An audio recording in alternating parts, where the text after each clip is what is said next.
Karena di seluruh kabupaten di Sulawesi Selatan hanya Bone yang tidak dapat jalan.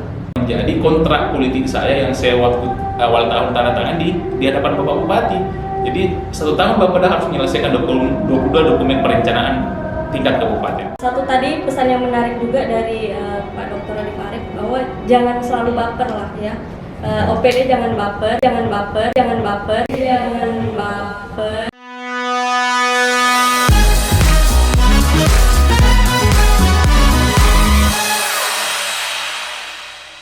Assalamualaikum warahmatullahi wabarakatuh. Selamat siang sahabat podcast WIP. Pada hari ini kita sedang berada di ruangan Kepala Badan Perencanaan Pembangunan Daerah dan siang ini kita sudah bersama dengan Bapak Kepala Badan. Perkenalkan Pak Dr. Ade Farid.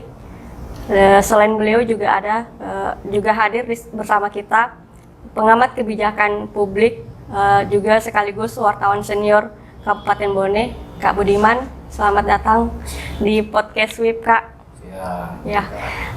Hari ini mungkin kita agak serius membahas bagaimana kinerja pemerintahan kita saat ini, berhubung saat ini sudah berada di detik-detik terakhir 2022. Mungkin akan kita bahas tapi secara ringan saja supaya publik juga tetap bisa memahami bagaimana kinerja pemerintahan kita saat ini. Mungkin singkat saja kita akan berikan kesempatan kepada Dr. Ade untuk menjelaskan sedikit bagaimana tentang indikator kinerja utama OPD mana saja yang sudah melakukan indikator tersebut dan kita ketinggalan dalam indikator apa saja. Mungkin bisa langsung dijelaskan. Baik, Bismillahirrahmanirrahim. Assalamualaikum warahmatullahi wabarakatuh. Terima kasih atas kesempatan yang diberikan pada kami selaku Badan Perencanaan Pembangunan Daerah untuk menjelaskan terkait dengan hasil capaian indikator utama khususnya RPJMD 2018-2023 ini. Para pendengar yang saya hormati, bahwa kalau kita berbicara terkait dengan RPJMD, ini adalah merupakan pengejawantahan dari visi misi Bapak Bupati sendiri, yang mana dalam pengejawantahannya tersebut kami seluruh OPD dengan wilayah kecamatan itu adalah pembantu beliau untuk menjalankan visi misi ini, yang mana di dalam kontraknya tersebut dalam 5 tahun ini harus mencapai target-target yang ada dalam IKU yang ada dalam RPJMD. Nah, kemarin Bapak Bupati sudah meminta kepada kami terkait dengan progres pencapaian IKU itu sendiri. Perlu saya sampaikan bahwa di Kabupaten Bone ini ada 20 indikator utama yang memang menjadi target yang harus dicapai di kurun waktu 5 tahun pemerintahan beliau. Adapun yang sudah mencapai target itu sebanyak 5 dari IKU, yaitu terkait dengan proporsi OPD yang bebas dari KKN, indeks pemberdayaan gender, indeks desa membangun, dan indeks peningkatan status desa mandiri dan nilai PNBP. Nah, kemudian ada 4 IKU yang masih rendah atau belum bergerak secara signifikan, yang mungkin salah satu faktornya terkait dengan pandemi COVID kemarin dan juga mungkin ada dukungan-dukungan program kita yang belum menyentuh. Yang pertama yaitu terkait dengan penurunan angka kriminalitas, kontribusi dari sektor pariwisata, dan keempat terkait dengan jumlah wisatawan. Begitupun terkait dengan penanaman modal asing yang akan masuk. Nah, itu yang masih perlu digenjot, masih perlu bersentuhan dari beberapa. Dan ada 11 IKU lainnya yang sudah mencapai target tahunan tetapi belum mencapai atau melampaui target RPJMD, seperti terkait dengan IPM, pendidikan, kesehatan, pertumbuhan ekonomi, pendapatan per kapita. Perlu saya jelaskan, IKU yang sudah 11 ini adalah IKU yang sudah mencapai target tahunan. Saya ambil contoh terkait dengan pertumbuhan ekonomi. Kemarin pandemi COVID kita sebenarnya sudah melampaui target RPJMD sekitar 9-7%, tetapi pandemi COVID turun menjadi minus 0,5, tahun ini sudah meningkat menjadi 5,11%. Nah, itulah yang beberapa IKU yang tetap progresnya baik, yang 11 ini, tapi harus tetap dipacu untuk mencapai target yang diharapkan untuk 2023. Seperti itu gambaran besar. Dalam IKU ini sendiri, kalau misalnya tidak tercapai, apa dampaknya bagi pemerintahan kita? Tentu apabila indikator utama yang ada dalam RPJMD ini, dampaknya apabila tidak tercapai akan menjadi penilaian sendiri bagi masyarakat pada umumnya bahwa IKU ini kan merupakan perjanjian dari visi misi Bapak Bupati. Oleh karenanya itu, saya rasa berkat kolaborasi angka 16 IKU yang menjadi sudah on the progress ini, insya Allah bisa tercapai 2023. Nah, oleh karenanya itu saya selalu menitik beratkan pada pelibatan seluruh stakeholder. Kalau saya bisa mengambil contoh bahwa kita melibatkan teori pentahelix. Kami di Bapeda tidak hanya berharap dari dukungan dari APBD, APBN, tetapi kami juga melibatkan pihak-pihak ketiga yang mau secara sukarela dengan resmi dengan mencocokkan program kegiatannya untuk masuk untuk membantu kita IKU ini. Saya ambil contoh, saya sering diambil contoh terkait dengan indeks pembangunan manusia. Banyak teman-teman lain begitu. IKU ini kita juga melibatkan NGO internasional yang ada di dalam seperti UNICEF dan lain sebagainya untuk meningkatkan ini. Nah, oleh karenanya itu saya rasa progres pencapaian IKU 11 ini insya Allah dari setahun ke tahun dibantu dengan teman-teman OPD teknis itu insya Allah bisa kita capai. Nah, khusus 4 IKU yang masih berada di dalam zona merah ini butuh memang penajaman. Pertama dari penajaman program prioritas. Saya berharap juga bahwa program-program kegiatan ini yang perlu diprioritaskan pertama yaitu adalah program-program yang betul-betul menyasar dengan IKU. Nah, kemudian yang kedua baru kita menyusul program-program yang terkait dengan yang mendukung itu. Tetapi yang prioritas terkait dengan penajaman IKU dulu itu. Apa yang menjadi program di masing-masing OPD?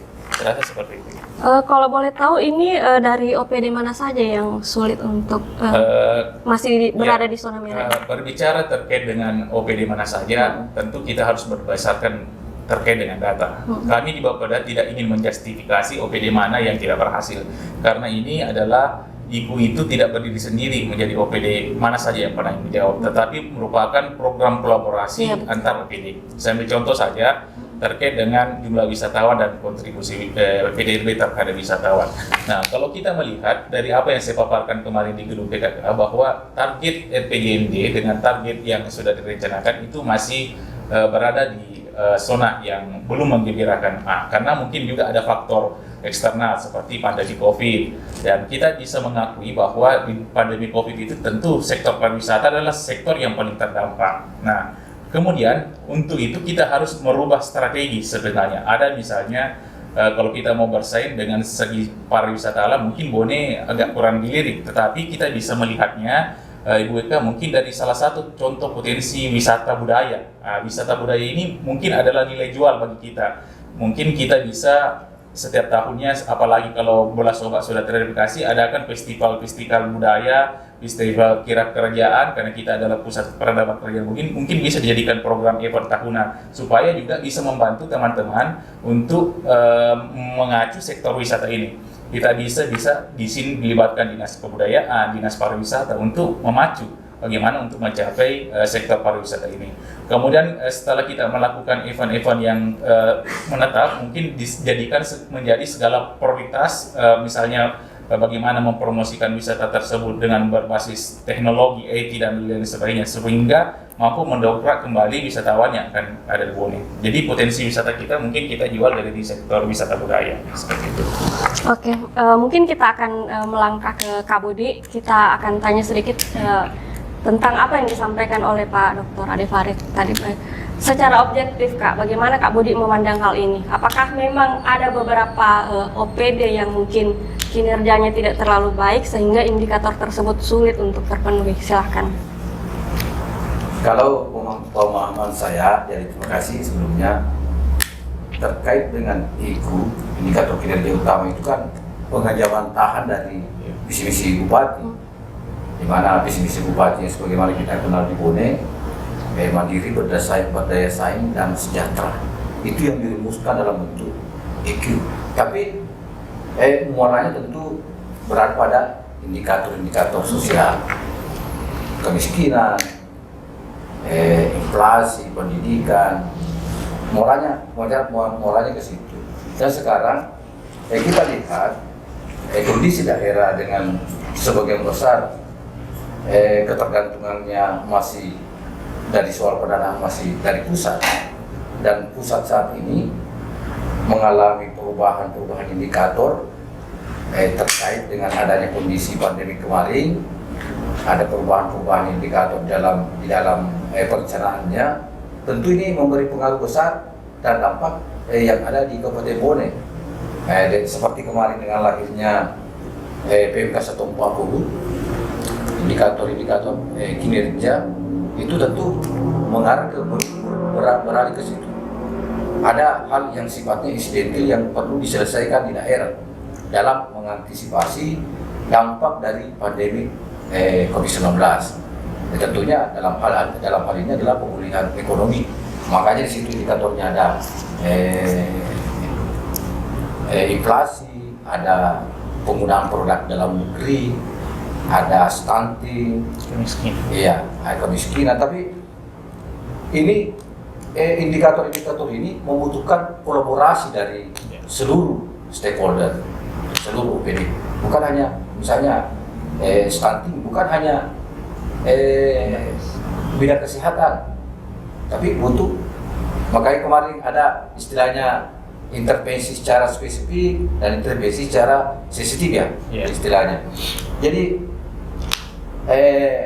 indikator-indikator inilah kalau saya melihat selama ini pencapaiannya masih sangat minim. Makanya kemarin ada yang saya rilis terkait dengan gagalnya Bone mendapatkan DED, walaupun itu sifatnya mungkin belum final, tapi kemungkinan itu memang potensinya sangat besar bahwa kelemahan kita di Bone sehingga tidak mendapatkan DED itu, pertama kalau saya melihatnya bertumpu pada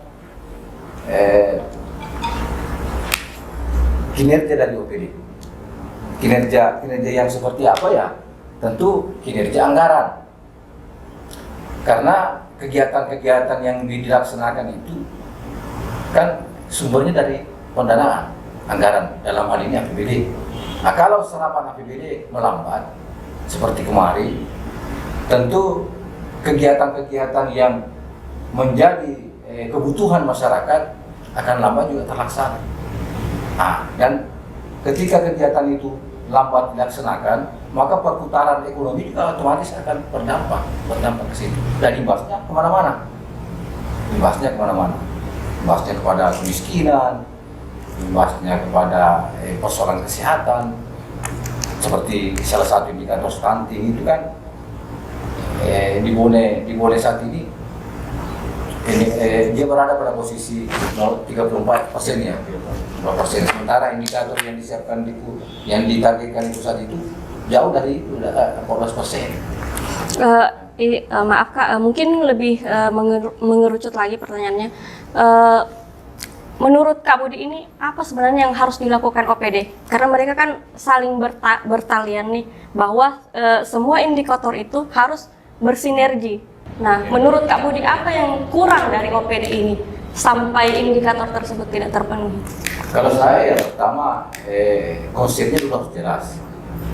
Ya, konsepnya harus jelas. Jadi IKO itu disusun, kemudian dikonsepkan bahwa OPD apa saja yang terlibat.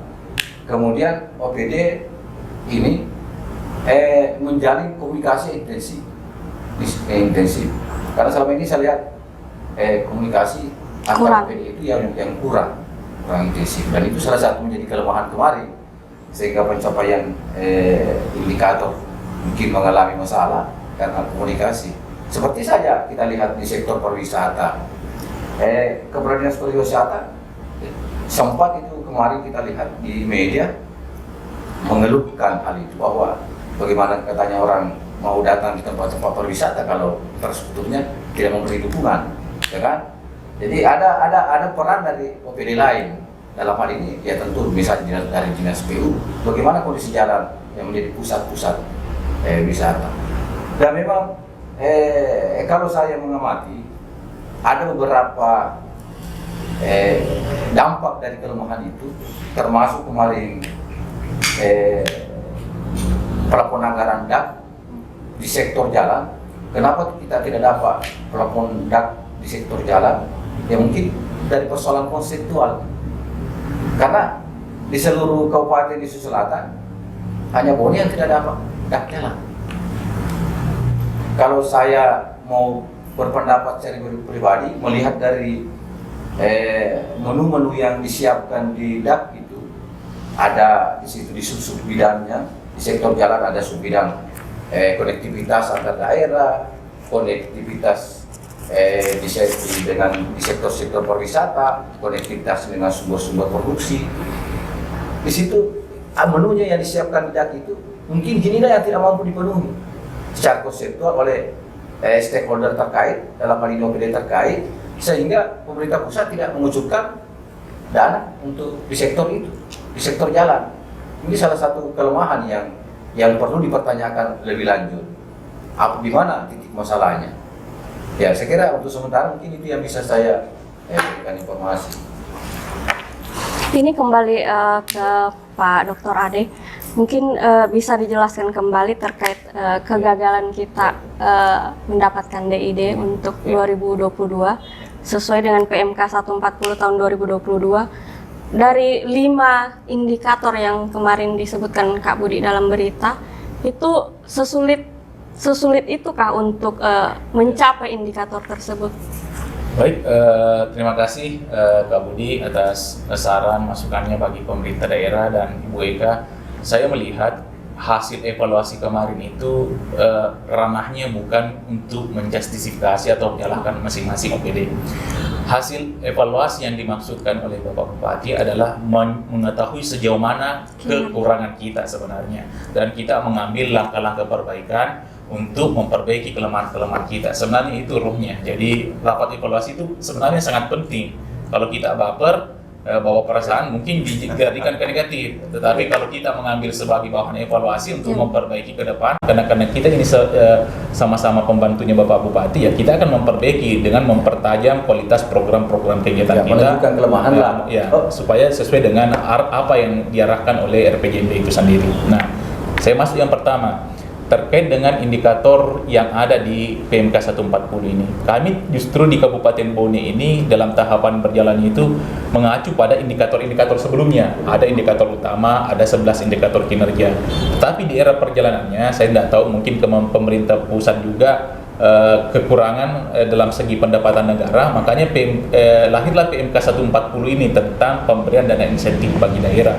Nah, saya melihat di PMK 140 itu tidak ada lagi indikator utama seperti WTP, penyerahan APBD tepat waktu dan lain-lain sebagainya, apalagi indikator kinerja seperti inovasi, SAKIP, LPPD dan lain-lainnya itu sudah dihapuskan semuanya.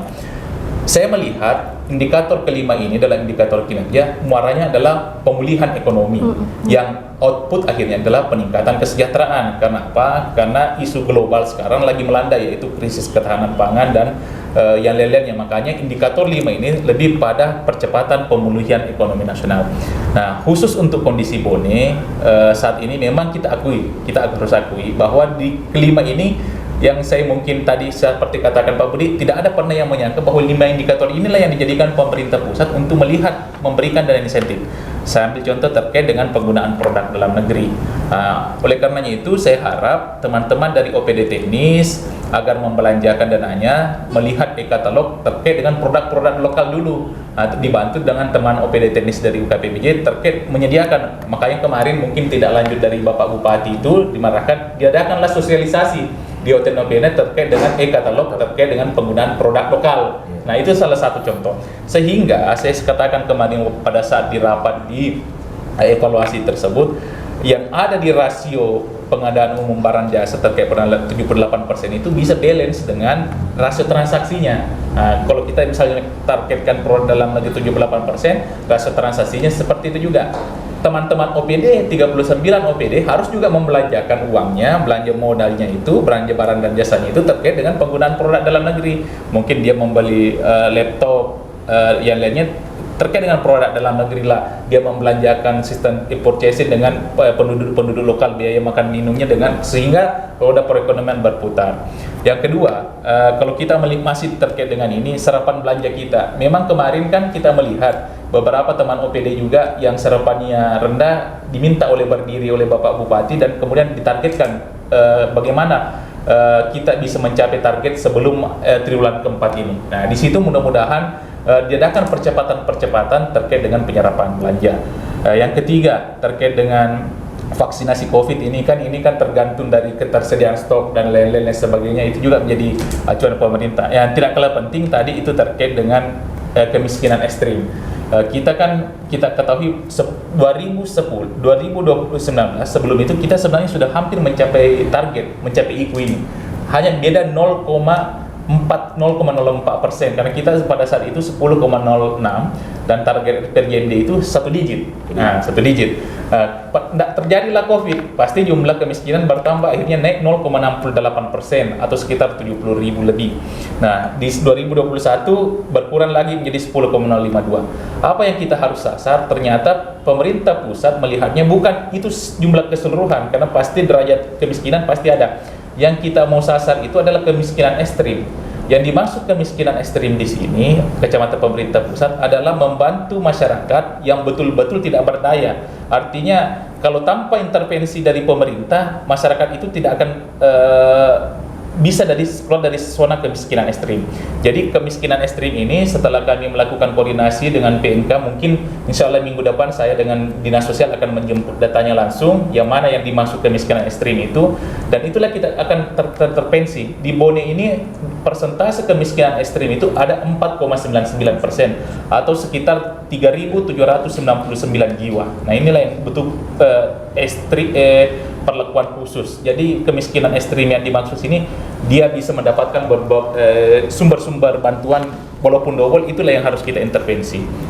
Kemudian itu saya potong dulu, itu berdasarkan data dari mana? Dari data P3KE yang dikoordinir langsung dari pemerintah pusat. Dan data ini kemarin dari instruksi presiden itu ada namanya Reksoset. Nah, disitulah nanti pemerintah pusat melakukan up-to-dating data. Jadi saran saya kemarin, kemudian pernah saya ikut menyampaikan saran, diminta kita tidak lagi mengacu pada data-data yang lama atau data DTKS dalam memberikan bantuan, tetapi diupayakan berdasarkan registrasi sosial ekonomi nanti. Inilah dijadikan data awal, sehingga apakah per tahun atau per semester atau per triwulan dilakukan up-to-dating data. Karena data itu sifatnya dua. Kalau yang disampaikan kepada Pak Budi tadi terkait dengan sosial, data yang kita gunakan ini kan adalah data yang sifatnya dinamis, bukan data statis. Nah, jadi mobilisasi penduduk, mortalitas, natalitas, kematian, perpindahan itu pasti akan berubah setiap saat. Nah, makanya dibutuhkanlah up-to-dating data yang dijadikan data untuk menyalurkan bantuan secara berkala, apakah itu di per tahun, dan itulah dijadikan data awal untuk melakukan intervensi, apakah itu bantuan dan lain-lain. Saya rasa seperti itu moralnya pemerintah pusat. Saya lanjut terkait dengan TPT, pengangguran terbuka.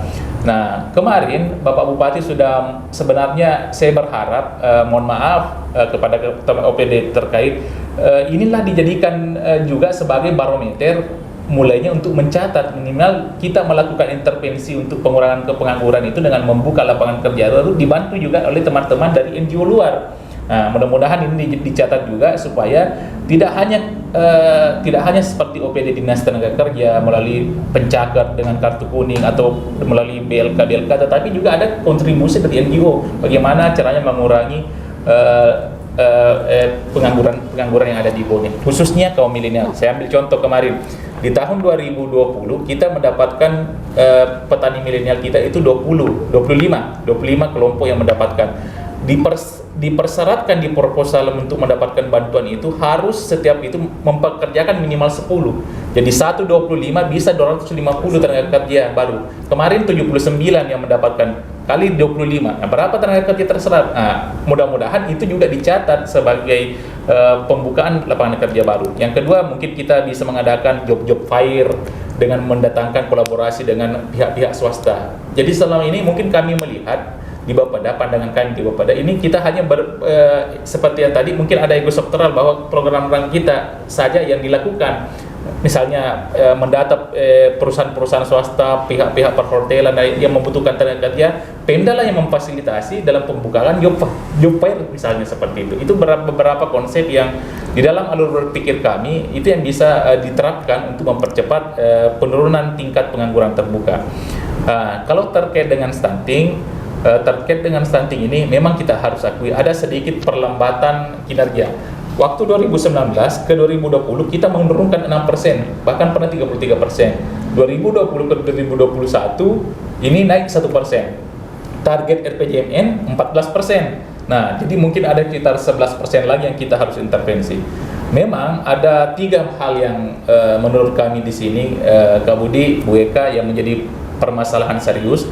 Yang pertama, adanya kader-kader PMK yang sering berganti apabila mungkin ada pilkades, kader PMK-nya yang merupakan perpanjangan tangan itu masih sering berganti, sehingga orang-orang yang membantu petugas gizi dan yang pendamping keluarga dari BKKBN itu yang persepsi yang berbeda dalam melakukan penginputan.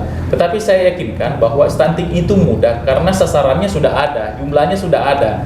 Cuma memang harus didukung juga dengan data alat ukur yang baik, misalnya antropometri dan alat timbang gizinya.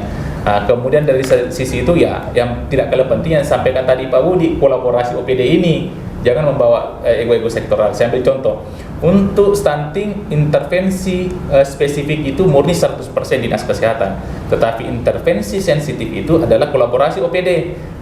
Ambil contoh, mungkin Dinas Bina Marga. Kenapa di Dinas Bina Marga harus ada menangani stunting?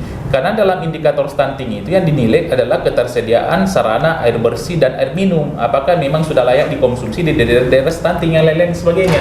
Nah, seperti itu. Kenapa Dinas Ketahanan Pangan harus ada? Apakah di pekarangan masyarakat yang khususnya yang ada di desa itu mengembangkan makanan gizi dan seimbang seperti menanam sayur dan lain sebagainya. Makanya kolaborasi dari seluruh OPD diharapkan untuk menangani masalah stunting. Yang terakhir mungkin Pak Budi terkait dengan inflasi. Inilah indikator yang paling tinggi nilainya saat ini yang dijadikan pemerintah pusat untuk menilai daerah tersebut mendapatkan kinerja ini 30%, 28% bobotnya ini. Nah, ini langkah-langkah yang untuk menanggulangi inflasi ini selain dari rakor pertemuan TPD memang dijadikan Kabupaten Bone ini sebagai salah satu, bahkan data dari BPS yang saya terima kemarin Oktober ini kita mengalami deflasi minus 0,52. Justru kita mengalami deflasi, artinya apa?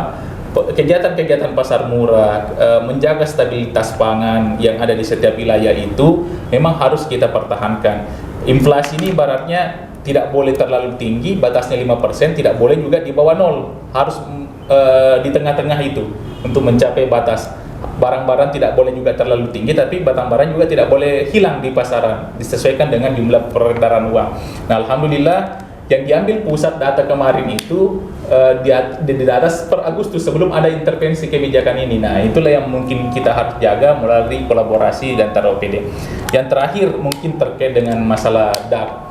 Kita akui dalam komponen penentuan DAK kemarin di Kabupaten Bone dianggap kemampuan fiskalnya tinggi, salah satu juga di Kecamatan Pusat. Makanya DAK jalan itu tidak diadakan. Nah, pertanyaannya sekarang bagaimana untuk intervensi jalan? Selain kita optimalkan di DAU, dana alokasi umum kita, mungkin ada beberapa ruas-ruas jalan juga menjadi prioritas dari DAU. Kita juga mengoptimalkan bahwa dana-dana yang di luar dari melalui sistem tema ini yang ada dari pusat kita juga mulai kejar. Saya juga sudah berkomunikasi dengan DNP. Ada nggak cara lain untuk melakukan selain dari dana UDAU ini di jalan? Ya silahkan bersurat, mudah-mudahan nanti ada impres terkait dengan prioritas jalan ini. Makanya kemarin disarankan juga mudah-mudahan ada tema pengusulan dana sekarang berdasarkan tema. Kalau temanya terkait dengan misalnya pariwisata, kenapa Tanjung Balete mungkin juga akan diisi prioritaskan, seperti terkait dengan pertumbuhan ekonomi juga seperti itu. Nah, itulah langkah-langkah konkret. Bagi kami di Bapeda memang kata kuncinya memang merumuskan semua indikator program kegiatan itu membutuhkan kesepahaman, membutuhkan progresivitas dari masing-masing OPD. Mungkin saja dari segi perencanaannya oke, tetapi implementasinya itu kan ada di tingkat rencana kerja masing-masing perangkat daerah. Ya, itu yang mungkin kita harus sinergikan. Sekali lagi kemarin saya sampaikan, evaluasi bukan untuk melihat diri kita direndahkan atau kenapa tidak sih, tetapi evaluasi sebenarnya melihat diri kita, melihat OPD kita sejauh mana kekurangan saya, berdasarkan bukan ke Bapeda, sebenarnya bukan Bapeda yang melihat, tetapi berdasarkan RPJMD. RPJMD itu apa? Ya adalah pengejawantahan dari visi misi Bapak Bupati. Kami di Bapeda hanya mengawal RPJMD ini sesuai dengan sasaran indikator yang diperjanjikan oleh pemerintah. Seperti itu. Oke, terkait tadi masalah pengangguran, Kalau Bone sekarang itu berada di berapa persen tingkat pengangguran? Tingkat pengangguran terbuka di Kabupaten Bone data terakhir itu berada di 4,15%. Artinya tingkat pengangguran kita tidak juga terlalu tinggi, tingkat pengangguran kita juga berada di level moderat. Hal ini disebabkan karena apa? Pertama, kebanyakan masyarakat atau usia produktif kita apabila sudah melanjutkan pendidikan formal misalnya SMA lebih banyak beralih ke Makassar untuk melanjutkan pendidikannya atau mencari lapangan kerja. Nah, data yang kami miliki saya anggap contoh. Kemarin kami ada program yang namanya Petani Milenial yang disasarkan kaum milenial. Kaum milenial menurut aturan adalah kelahiran dari 1980 sampai 1986. Itu ada 23% di Kabupaten Bone. Yang banyak di Kabupaten Bone itu adalah Gen Z 97 sampai 2013. Nah, kelahiran itulah yang mempengaruhi komposisi usia produktif yang ada di Kabupaten Bone. Usia produktif ini adalah usia-usia yang seharusnya dia sekolah, seharusnya dia bekerja, mudah-mudahan bisa terserap. Makanya saran saya tadi, selain kami dari Bapeda berusaha melakukan kolaborasi dengan Pentahelix dengan melibatkan NGO atau pemerintah pusat untuk terkait dengan program pembukaan lapangan kerja, teman-teman OPD bisa mempertajam melalui program-program yang ada di OPD masing-masing. Seperti kalau saya pemanfaatan balai latihan kerja, itu disesuaikan dengan potensi wilayah masing-masing. Misalnya di Barembok karena potensinya pertanian, berarti saya harus membuka kursus-kursus terkait pertanian yang banyak. Kemudian itu mungkin kita data, melibatkan pihak swasta. Misalnya kita adakan job fair dengan misalnya Hotel Novena, hotel apa yang membutuhkan tenaga kerja atau rumah makan mana. Pemerintah lah yang hadir untuk memfasilitasi membuat job fair, baru kita data untuk membuka data untuk menambah lapangan kerja. Dan begitu pula saya kemarin juga waktu di YES saya akan program petani milenial, semua lulusan yang ada di universitas yang ada di Kabupaten Bone dimasukkan dalam list sebagai calon penerima manfaat. Artinya saya mengatakan 79 ini daftar penerima hibah ini masih bisa meningkat apabila yang diprioritaskan adalah mahasiswa kaum intelektual yang sudah diwisuda untuk kemudian ke depan apakah dia mau masuk di lapangan pekerjaan formal maupun non formal. Itu ada itu. Yang penting dia berusaha dulu, karena yang menilai nanti untuk memberikan bantuan juga kan dari pemerintah pusat, bukan dari intervensi kabupaten. Jadi sebenarnya banyak cara, yang penting kita mau melihat apakah program kerja saya ini sesuai dengan IKU. Itu dulu yang diprioritaskan kalau menurut saya. Kalau yang lainnya mungkin di belakang-belakang lah. Sekarang itu kan tidak mendukung. Yang penting kami mendorong, mungkin mudah-mudahan nanti ada rapat evaluasi tahunan, saya akan juga memaparkan, inilah yang mudah-mudahan sudah ada perubahan progres. Seperti itu. Oke, yang terakhir ini kita akan bahas sedikit tentang stunting. Yeah. Ini yang menarik karena beberapa waktu lalu ada data dari Bapeda yang mengatakan bahwa tingkat stunting cukup tinggi di Bone dan itu yang menempati urutan pertama itu di Kecamatan Sibulue berdasarkan data kemarin. Nah, setelah saya cross check ke sana, mereka membantah data tersebut dan mengatakan bahwa data ini tidak berdasar karena berdasarkan data mereka jumlah stunting di sana itu hanya tidak setinggi yang data dari Bapeda. Bagaimana bisa terjadi seperti itu? Sebenarnya inilah yang harus kita masukkan.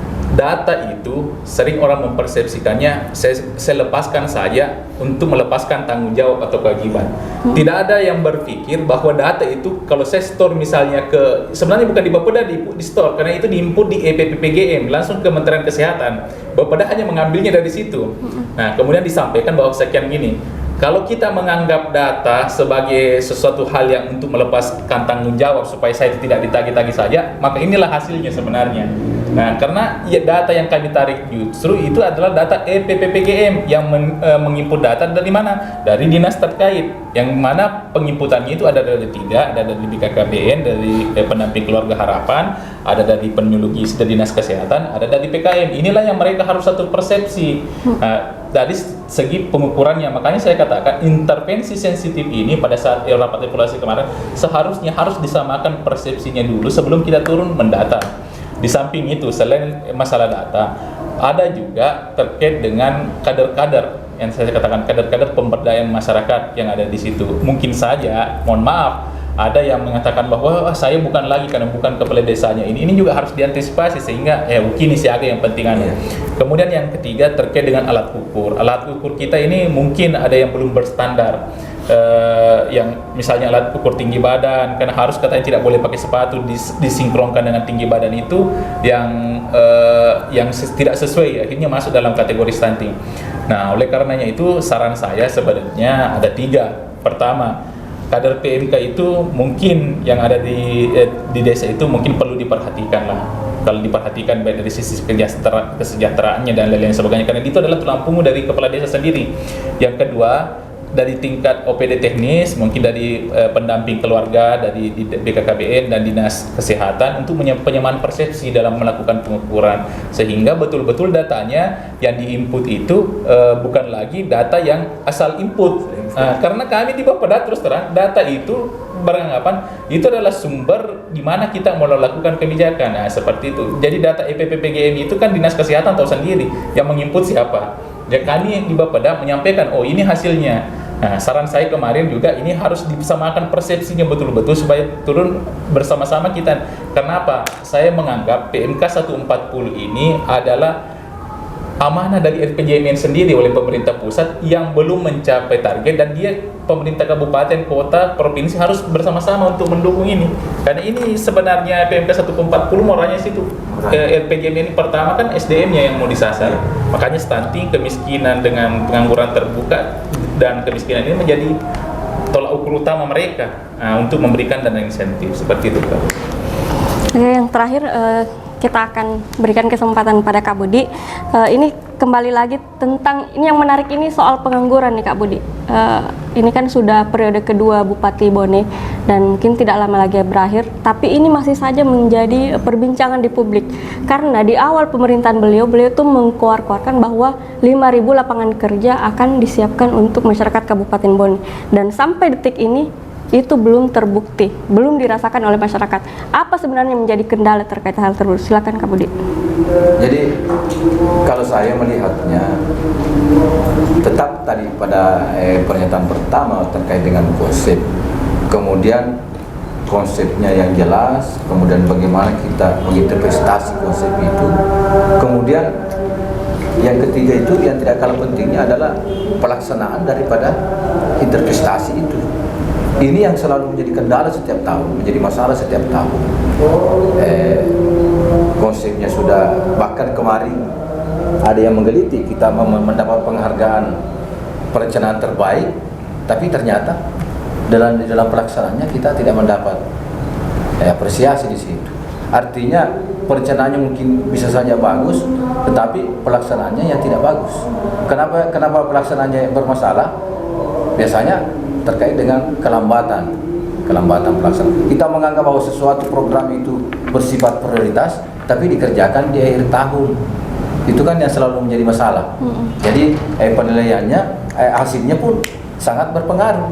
Ya, terkait misalnya persoalan pengangguran terbuka, intervensi semua dari situ. Jadi bisa kita lihat sekarang serapan anggaran. Sedikit saya cross check bahwa penilaian kinerja terkait dengan serapan anggaran tidak bisa sebenarnya dikumulatifkan. Tidak bisa dikumulatifkan karena postur-postur APBD itu bermacam-macam.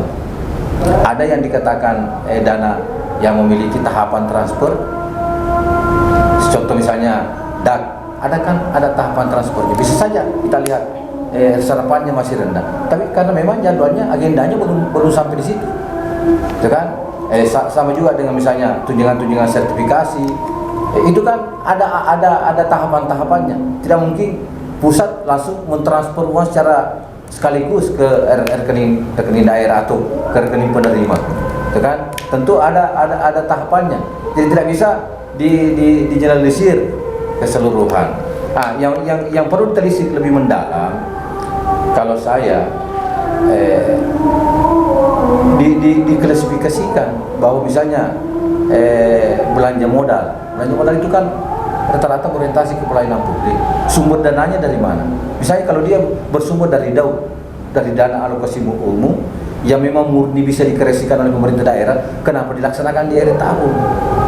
Ini kayaknya persoalan. Jadi kalau kita ingin lebih rinci meneliti di mana problemnya, ya di situ. Ada memang OPD yang pertama tidak mampu mengejawantahkan apa yang menjadi konsep, kemudian kedua tidak lincah di dalam pelaksanaannya. Nah ini berimbasnya sangat besar, sangat berdampak di masyarakat. Kenapa? Karena APBD kita itu di Bone boleh dikatakan menjadi tumpuan utama di dalam sistem perekonomian di Kabupaten Bone. Coba saja di tahun 2019 kemarin, refocusing saja 100 miliar, angka kemiskinan bertambah 4.000. Ini kan menjadi bukti bahwa betul-betul ini APBD sangat menopang hidup dan kehidupan masyarakat di Kabupaten Bone. Jadi ketika misalnya pelaksanaan APBD itu melambat, ini berdampaknya luar biasa kemana-mana. Iya, mungkin seperti itu. Ya, mungkin karena waktu kita singkat, hari ini hari Jumat, bisa disampaikan. Saya tambah sedikit deh. Sebentar Kak. Mungkin kita akan dengarkan dulu sedikit closing statement dari Pak Dr. Ade Farik. Baik, saya hanya ingin berkata begini, evaluasi yang diadakan oleh Bapak Bupati kemarin atau pimpinan daerah adalah sesuatu hal yang mencoba memotret kondisi kekinian yang ada di setiap masing-masing OPD. Saya tidak usah menyebutkan OPD mana, saya melihat Bapeda saja, menyambut tadi apa yang disampaikan Pak Budi. Di awal tahun kita sudah bersama-sama menandatangani yang namanya perjanjian kinerja yang memuat semua program-program prioritas yang kontrak kita di Bapak Bupati itu harus selesai dalam 1 tahun APBD. Nah, saya tidak usah menyebut OPD yang lain karena saya tidak mau ada ketersinggungan. Yang pertama, anggaplah Bapeda. Di tahun 2022, Bapeda memperjanjikan di hadapan Bapak Bupati dokumen perencanaan makro OPD itu harus selesai 22. Makanya untuk mengontrol masing-masing bidang saya bekerja itu saya evaluasi setiap triwulan, belum lagi rapat staf setiap bulan. Setiap triwulan 1 saya tanya bidang sekretariat berapa dokumen yang harus dilaksanakan. Misalnya sudah sekian Pak Kabang, sekian dokumen infrastruktur sekian ini. Sampai tadi triwulan ketiga di Bapeda hanya 3 dokumen yang tersisa. Yang pertama dokumen terkait kawasan prioritas pedesaan nasional, yang kedua terkait dengan dokumen terkait dengan kemiskinan, yang ketiga dengan dokumen RPD. Rencana pembangunan daerah karena RPJMD ini ada masa transisinya. Inilah yang menjadi tanggungan saya di akhir tahun. Jadi kalau saya mau ditanyakan program prioritasnya Bapeda apa? Selesai 22 dokumen dalam 1 tahun. Karena Bapeda ya seperti itulah sebenarnya. Mohon maaf sekali lagi teman-teman di OPD menajamkan programnya bahwa saya sebenarnya perjanjikan di Bapak Bupati 1 tahun itu kegiatan apa saja. Kemudian yang kedua, untuk mempertajam program kegiatan itu kita dulu lihat yang mana sih program yang bersentuhan dengan IKU.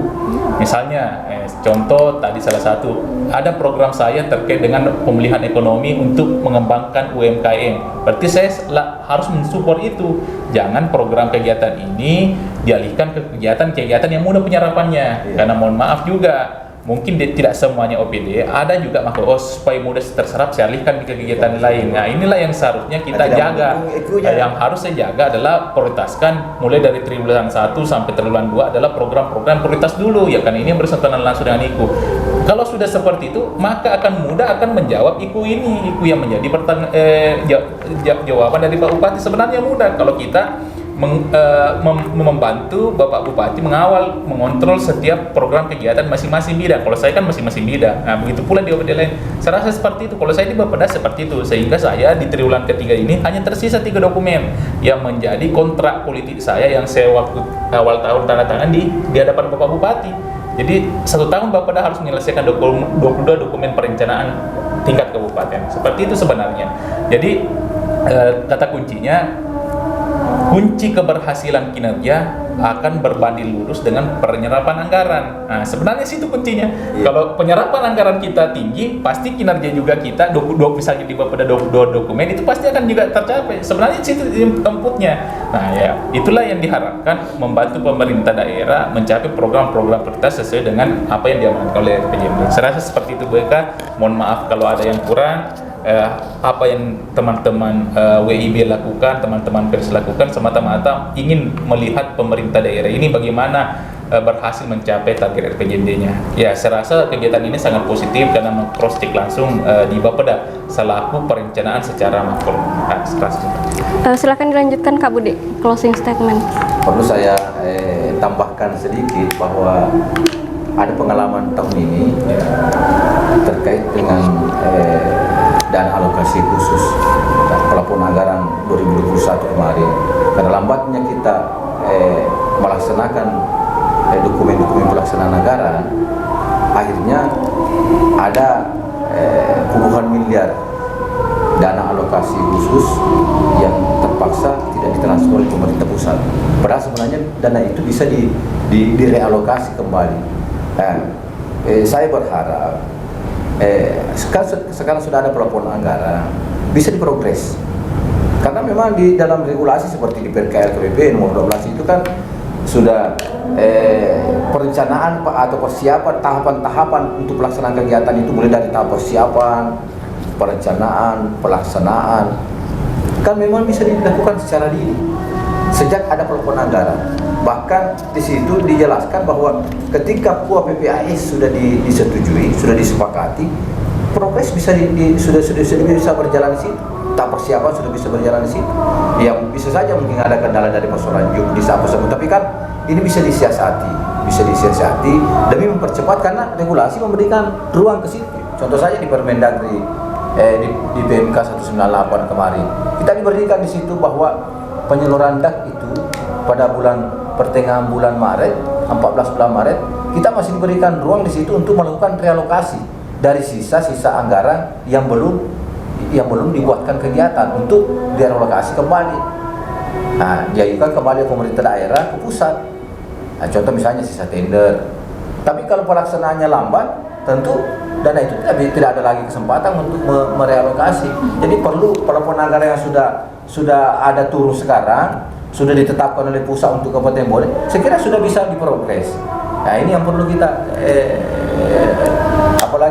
yang perlu kita dalami, termasuk dari pihak Bapeda. Tidak tolonglah OPD itu diingatkan misalnya dalam satu rapat diingatkanlah bahwa progresnya seperti apa, dan itu harus diukur, dipantau supaya ada ukurannya jelas bahwa sampai sekian progresnya, sampai bulan sekian progresnya seperti ini, supaya persoalan-persoalan yang terjadi tahun ini tidak terulang lagi untuk tahun depan. Kan ini sangat merugikan daerah. Bayangkan kalau DAK kemarin itu ada sisa DAK dari sisa tender itu yang tidak bisa direlokasi sekitar 20,4 miliar, itu kan luar biasa dampaknya bagi daerah. Seandainya dana itu bisa diefektifkan pada tahun ini, ya mungkin itu yang bisa saya sampaikan, dan terima kasih banyak.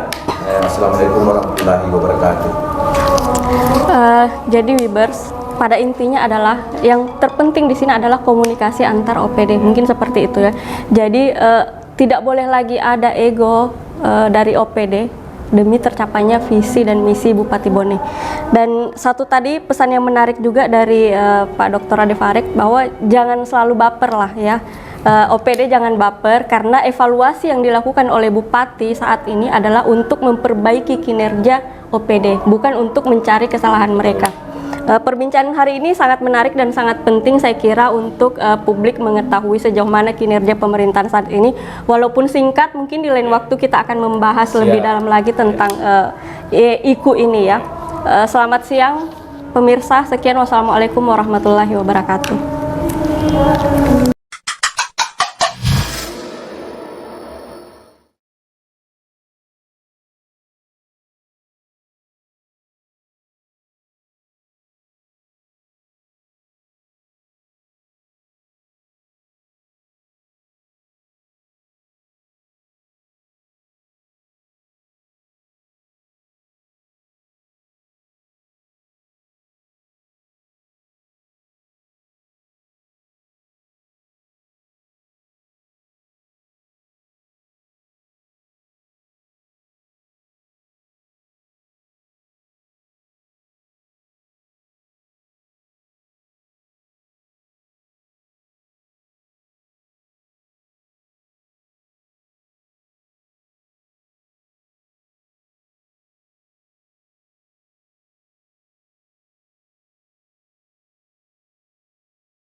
jangan baper, jangan baper, jangan baper.